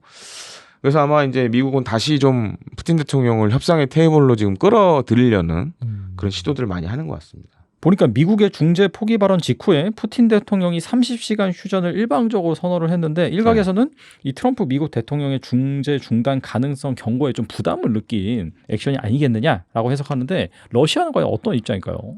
그래서 이제 갑자기 푸틴 대통령이 30시간 휴전 얘기했잖아요. 그러니까 이게 부활절 연관된 것도 있었고 좀. 그러니까 이제 젤렌스키 대통령이 뭐 30시간이야. 30일 하지. 다시 역제한을 걸어버렸으니까. 근데도 불구하고 그렇다고 러시아군이 군사 행동을 안 하는 것도 아니거든요. 또 녹화하기 얼마 전에도 몇 시간 전에도 이제 키이우나 이런 데 또 폭탄 그 드론을 이용한 미사일을 이용한 공습을 또 단행을 했고. 그러니까 이제 지금 이제 푸틴 대통령 상황은 그러니까 지금 약간 그때 이제 그 쿠르스크를 점령했을 때만 해도 재점령했을 때만 해도 좀 괜찮았는데 약간 이제 미국도 한계에 부딪힌 것 같고 오죽하면 최근에 이제 미 국무부 장관 비롯해서 이 우크라이나 전쟁 중재와 관련된 특사도 다시 유럽을 찾았어요. 원래 유럽을 배제시켰었는데. 네, 유럽 안을 좀 들어봐야겠다. 네, 그렇게 할 정도로. 이제 미국이 생각대로 예상한 대로 안 풀리고 있는 거죠 이게. 사실 이게 뭐 잘 풀린 것 자체가 좀 이상하죠. 그렇죠. 그러니까 이제 이해관계가 첨예한데. 네, 그래서 뭐 아마 휴전 협상 자체도 생각만큼 빨리는 못 갈 것 같아요. 잘못하면 1, 2년 걸릴 수도 있고 더 갈 수도 있고. 그러니까 지금 이제 러우 전쟁 전선을 보면 아직도 이제 치고받고 하는 형국이니까. 거기다 이제 가장 중요한 건 지금 이제 러시아든 우크라이나든 둘 다 어떻게든 미국이 중재하는 협상 테이블에 나와야 되는데 나와서 또 가장 중요한 게 선을 그어야 되잖아요. 선 긋기가 이게 말처럼 쉽지가 않아요. 그러니까 그런 것들 이제 향후 남아 있는 과제들이 워낙 중대한 게 많다 보니 좀 그런 부분에서 빨리 되긴 쉽지 않을 것 같다. 그리고 이제 미국도 약간 지금 우크라이나에 보면 이제 지난달 같은 경우에는 지금 이제 미국이 많은 우크라이나에 이제 군사 무기 지원을 하고 있잖아요. 거기서 이제 그때 이제 쿠르스크 러시아가 재점할 때 약간 발을 뺐었고 안 해주기도 했고. 그다음에 일부 이제 그런 관리 측면에서도 이제 미군들이 개입된 부분들이 있는데 이것도 사실 지금 좀 철수했다라는 얘기가 나오고 있어요. 그러니까 러우 양쪽에다 약간 이제 압박을 하는 것 같아요. 줬다 이제 뺏어 뺐다가 이제 그런 식으로 우리 말 듣고 제발 나와라 이제는 협상 테이블에 나오고 우리 중재안에 적극적으로 응해라 그런 메시지를 계속 주고 있어요. 근데 이제 러시아나 우크라이나나 약간 이제 무시하는 성향도 있고 그러니까 서로 각각 입장이 다르다 보니까 그렇기 때문에 이게 쉽지가 않다라고 좀 정리를 드리고 싶습니다. 최근에 기사 보니까 그 러시아의 최대 무기고가 폭파된 그런 또 뭐 속보로 나오고 했어요. 사실 맞아요. 이슈다 보니까. 근데 뭐 일각에서는 그게 뭐 폭파되기 전에 드론 소리가 났다. 그래서 뭐 우크라이나에서 폭파시킨 게 아니냐. 뭐 그런 얘기도 있고 한데. 맞아요. 이거 어떻게 보세요, 이건? 그러니까 지금 이게 러우 전쟁의 특징 중에 하나가 뭐 제가 작년부터 나와서 얘기했지만 드론이 워낙 이제 영향을 많이 받다 보니까 과거 같으면 그런 목표물을 때리려면 뭐 한 발에 거의 뭐 수십억에 달하는 미사일이나 이런 걸 쐈어야 되는데 지금 우크라이나 잘 보시면 경비행기 막 개조해가지고 드론을 만들어가지고 폭탄 달아가지고 보내버리거든요. 그러니까 어떻게 보면 이제 진짜 가성비 좋은 그런 것들로 탄약고도를 때리고 있고 그러니까 이제 역설적으로 러시아는 탄약이 점점 고갈돼가고 그러니까 이제 북한 손 벌릴 수밖에 없는 거고 그러니까 악순환이 계속 반복되는 거죠. 그러니까 이제 우크라이나 입장이 그거예요. 지금은 포탄도 필요 없다. 그냥 우리 계속 드론만 만들면 돼. 실제로 보면 우크라이나를 지원한 유럽 국가들이 드론을 만들어서 보내준 경우도 되게 많아요. 그리고 이제 돈을 줘서 우크라이나가 드론을 만들게 하는 경우도 되게 많고. 그러니까 이게 의미하는 바가 크죠. 그러니까 옛날에는 뭐 우크라이나 전까지만 하더라도 막 그런 뭐 우크라이나 전쟁 기간도 마찬가지였지만 탄약 부족, 뭐 정밀 유도 무기, 미사일 부족 막 이런 게 나왔는데 지금은 한 3년 차 이상 되니까 오히려 드론이 그걸 다 메꿔주고 있다. 그 미래 전장의 양상이 점점점 드론의 중요성이 커지는 거죠. 뭐 유럽 입장에서는 계속해서 우크라이나를 지원할 수밖에 없는 상황이고 하니까요. 그죠? 그러니까 이제 이 지금 우크라이나 종전 협상의 핵심 중에 하나가 그거예요. 그러니까 미국이 생각해야 될 것 중에 하나가 끝난 다음 혹은 끝난 이후에 과연 유럽의 안보를 어떻게 할 거냐. 이 청사진을 안 보여주면 지질 끌 겁니다. 아마 유럽도 이제. 트럼프 워딩만 보면은 나토 뭐 가입 탈퇴한다 그러고 유럽 완전 버리는 그런 분위기잖아요. 그러면 이제 유럽 입장에서는 우크라이나 좀 끝낼 필요가 없죠. 어떻게든 계속해서 질질 끌면 되죠. 우리 저기 없는 살림에 우리가 이제 없는 거라도 털어서 할게. 그리고 러시아 동결 자산 많아. 거기서 나온 이자로 또 지급. 이자로 또 지급을 하고 그다음에 17일만 걷어서 내면 버틸 수 있으니까. 그러니까 이제 그게 어떻게 보면 지금 우크라이나의 항전 의지에 불을 댕기고 있는 거죠. 그때 이제 백악관에서 한번 그 난리가 나고 나서 젤렌스키 생각보다 잘하는데 이러면서 유럽이 또 그러니까 이제 약간 동정론을 얻었잖아요. 그렇죠, 맞아요. 네. 동정론도 얻었고 미국이 이제 우리를 버리려고 그러네, 버리려고 저러네. 그런 걸 봤으니까 그래? 그럼 우크라이나에 우리가 그래도 못 사는 건 아니니 털어서라도 해줄게. 그럴 수밖에 없는 거죠. 그러니까 이제 이 종전 협상이 되게 그래서 복잡해요. 우리 6.25 전쟁하고 비교해 보면 6.25 전쟁은 사실 그때만 하더라도 우리가 뭐 주변국에 그렇게 큰 영향을 준 건 없잖아요. 뭐 일본은 그때 이제 전후라 아무 생각 없었을 때고 거의 이제 미국에 의해서 컨트롤 당하는 상황이었고. 그렇죠. 네. 그러다 보니까 이제 주변국 영향보다는 오히려 이제 공산군과 유엔군의 대립으로 이렇게 딱 갈라졌는데 지금 유럽은 상황이 다르거든요. 끝나면 또 할 수도 있는데 어딘가를 또 때릴 수 있는데 푸틴이. 그래서 심지어 지금 우크라이나 전선에 잘 보시면 러시아 해군 군력이 요새 잘 안 보여요. 계속 이제 유럽의 그런 싱크탱크들 분석에 따르면 한 전력의 지금 70-80%를 계속 키핑해 두고 있다. 얘네들이 안 쓴다 지금. 그러니까 러시아도 잘 보면 이제 드론 많이 쓰고 소모가 빨리 되더라도 빨리 채워놓을 수 있는 거 위주로 많이 하거든요. 어차피 군수 공장에서 무기는 계속 만드니까. 그리고 계속 보면 전투기 같은 거 계속 찍어내요 지금. 근데 전설이 안 내보내. 그게 뭘 의미하냐 지금. 또 할 수 있는 거다 저게 잘못하면. 그래서 이제 그런 것들을 계속 러시아가 보여주고 있기 때문에 종전만으로는 안 될 것 같다. 그러니까 뭔가 유럽이 종전 이후에 유럽의 안보를 어떻게 할 거냐라는 미국이 청사진을 안 보여주면 유럽도 계속 저렇게 할 거예요. 그러면 이제 계속 우크라이나 지원하고 우크라이나도 이제 전쟁 빨리 끌려봤자 자기한테 이익에 별로 안보적 담보도 안 해주려고 그러고 이익에도 도움이 안 되고 그러면 계속 하는 거죠 그냥. 러시아는 더 괴로워지고 이제 미국은 나 몰라라 할 수도 있고 어차피 이제 트럼프 대통령이 그렇게 얘기했잖아요. 유럽의 안보 너희가 책임을 져. 그래 그럼 우리가 책임질게. 해보면 끝이니까. 그러니까 이게 최초 얘기했던 거하고는 상황이 녹록치 않은 거죠. 결과적으로 이 러우 전쟁 이후에 그럼 국제 정세는 어떻게 흘러갈지 최근에 독일도 어마어마하게 지금 뭐 양적 완화해가지고 지금 방위 사업에 투자한다라고 밝혔잖아요. 결국엔 이 나토의 방위비 증가 및 핵무장을 불러일으켜서 3차 대전으로 갈 가능성도 있을까요? 있죠. 그건 지금 이제 유럽이 우려하는 시나리오 중에 하나가 그거니까. 올해 지금 아마 올해도 할 것 같은데 네. 러시아가 지금 또 그걸 하려고 그래요. 승전 기념 2차 세계대전 승전 기념 또 네. 열병식을 하려고 그래요. 5월 9일인가? 네. 그래서 조만간 이제 할 것 같은데 준비하고 있더라고요. 이제 그런 걸 통해서 이제 또 러시아 메시지를 보내는 거죠. 우리 아직 살아 있어. 거기다 이제 뭐 대륙간 탄도미사일이나 뭐 전쟁에서 쓸 수 없는 그런 것들도 이제 뭐 신무기도 좀 공개를 하려는 것 같더라고요. 그래서 그런 걸 통해서 또 이제 유럽에 또 공포심을 또 불러일으키고 지금 이제 나토보다는 EU 차원의 그런 군사력 증대를 굉장히 강화하고 있어요. 네. 나토보다는 EU 차원의? EU 차원의 군사력 강화. 정확한 차이가 뭘까요, 그러면? 그러니까 나토는 사실 미국 껴있잖아요. 미국이 껴있으니까. 네, 빼고 EU, 유럽연합으로. 그래서 심지어 지금 이제 나오는 안 중에 하나가 뭐가 있냐면 독일 얘기해 주셨잖아요. 지금 이제 국방비 엄청나게 많이 쓸 예정이고. 맞아요. 네. 인프라 건설에도 이제 한 절반을 쓸 예정이고. 그래서 EU 차원에서 지금 나오는 얘기가 뭐가 있냐면 예를 들어서 이제 EU에서 만든 무기를 유럽 연합 국가 두 나라 이상 같이 사면 대출해줄게. 그러니까 메이드인 EU 무기를 사 좀. 대신에 그걸 사게 되면 EU 차원에서 돈 풀어서라도 해줄게. 그런 정책들을 막 내놓고 있어요. 근데 물론 이제 지금 이제 EU에 있는 방위 산업체들이 생산이 안 따라주는 문제가 있지만, 근데 모르죠. 이게 5년, 10년 뒤면 또 정상화 될 수도 있고. 그렇죠. 네. 그래서 이제 이런 것들이 유럽은 준비를 하고 있어요. 러시아도 마찬가지죠. 러시아도 이제 사실 북한을 끌어들인 이유가 그거니까.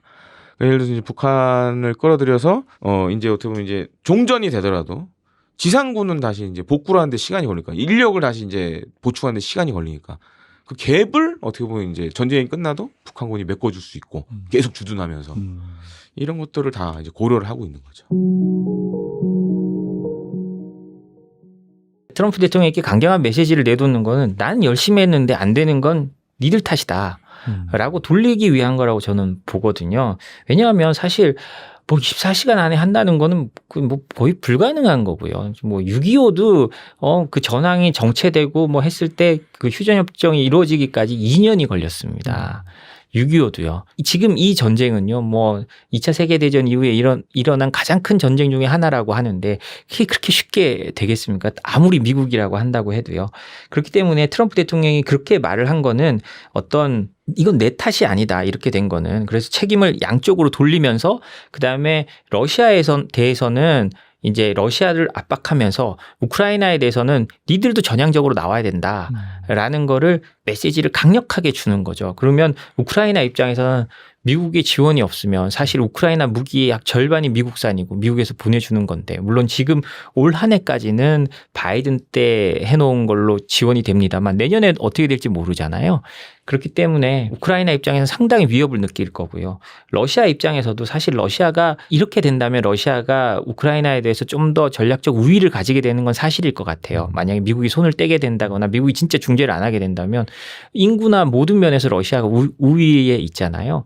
그리고 아까 말씀드렸듯이 러시아는 소모전에 굉장히 익숙한 나라입니다. 2차 대전 때부터요. 뭐 독소 전쟁이 일어났을 때 2,700만이 죽으면서도 독일에 나치에 대항을 했고 결국은 그 소모전 속에 밀고 들어가서 베를린을 점령한 그런 기억이 있는 나라고, 그리고 또 푸틴 대통령, 아까 제가 늘 말하지만 푸틴 대통령처럼 어떤 독재자급의 권력을 가지고 있는 사람이 대러시아에 대한 설명을 하면서 2시간 동안 약간 장황한 그런 연설을 할 수 있는 사람은 어떤 희생을 하고서라도 자신의 목적을 이루려고 할 가능성이 있습니다. 그렇기 때문에 트럼프 대통령이 이거는 내가 안 되면 니들 때문에 그런 거다라고 하는 거고요. 트럼프 대통령이 이런 모습을 볼 수 있는 최근에 또 다른 게 좀 있었는데, 파나마 운하 이제는 뭐 다 벌써 다 잊혀져 가는 일입니다만, 파나마 운하를 트럼프 대통령이 내놓으라고 할 때 그때 마코 루비오 국무장관이 파나마 운하에 대해서 협상을 하러 갈 때 트럼프 대통령이 그 의회 의원들하고 있는데 다 그 의회에서 이런 말을 하는데,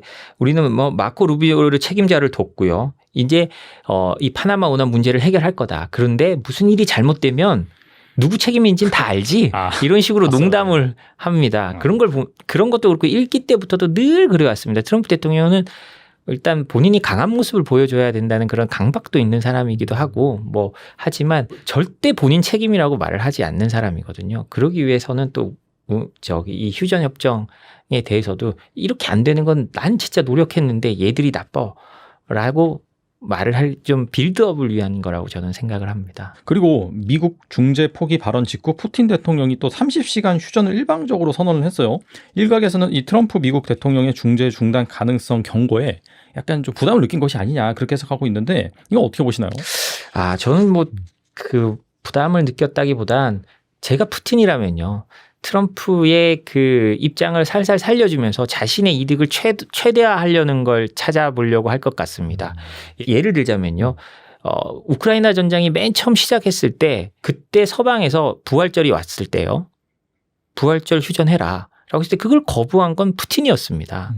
그때는 거부해놓고 이제 자기는 지금 하겠다는 건데요. 그럼 트럼프 대통령의 면을 좀 살려주면서 본인들의 이익을 최대한 찾아가겠다. 지금은 본인들이 우위에 있으니까 잠시 중단했다가 다시 밀어붙이면 되는 거고요.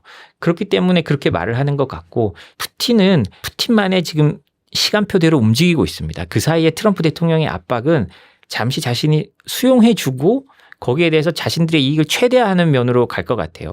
그래서 뭐 최근에 보도를 보면 푸틴 대통령이 트럼프 대통령이 총 맞았을 때 그런 모습을 가지고 러시아 최고의 화가에게 말해서 그림을 그려가지고 초상화를 트럼프에게 선물했다고 하거든요. 그 CNN 보도에 보면 나오는데 그 사진도 있던데 네. 아주 진짜 잘 그렸어요.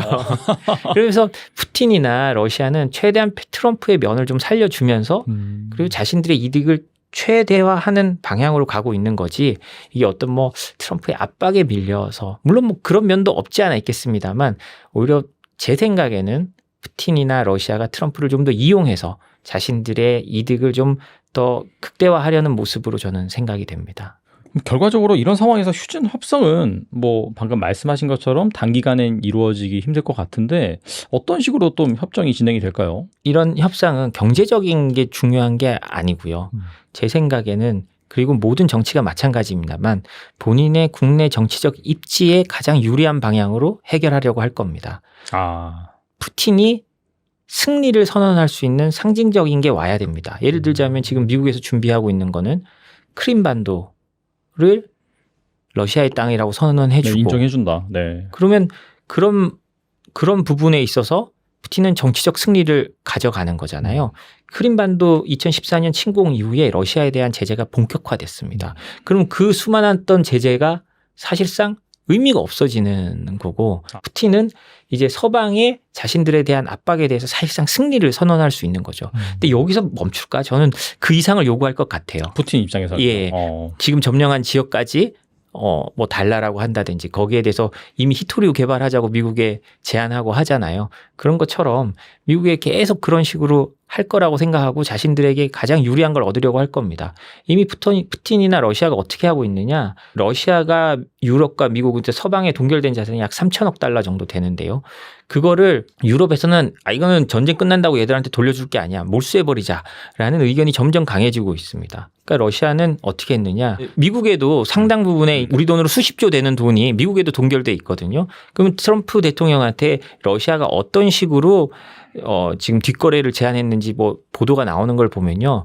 중국이 최근에 보잉 항공기를 미국으로 돌려보냈잖아요. 맞아요. 네. 그 보잉 항공기 우리가 살게. 우리가 살게. 대신 동결된 자금으로 사자. 그럼 니들 가져가. 그리고 부품 같은 거 줘. 근데 그게 사실 다 제재 위반이거든요. 그런데 이제 러시아는 그런 식으로 딜을 해 나가고 있는 겁니다. 그렇기 때문에 사실 지금 좀 장기간을 보는 러시아라면 지금 국민들의 고통이 있지만 그 고통을 정치적으로 충분히 감내할 수 있고 그리고 이거 끝났을 때 푸틴에게 정치적 성공을 보장해 줄 수 있다면 러시아는 더 특히 푸틴 같은 사람들은요 더 길게 보고 또 트럼프 대통령을 오히려 이용하려고 하는 그런 모습을 보일 가능성이 있다고 생각을 합니다.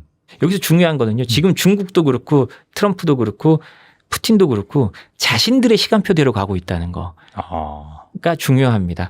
트럼프의 압박이 약간의 변주는 있을 수 있지만 시진핑도 그렇고 푸틴도 그렇고 자신들의 시간표에서 크게 흔들리지 않아 하고 있다는 모습이 보인다는 거. 이게 좀 중요한 면인 것 같습니다. The most powerful AI chips in the world will be made right here in America. 保留采取一切 with Taiwan Semiconductor. We have them made by TSMC. TSMC forms new and deeper roots in America.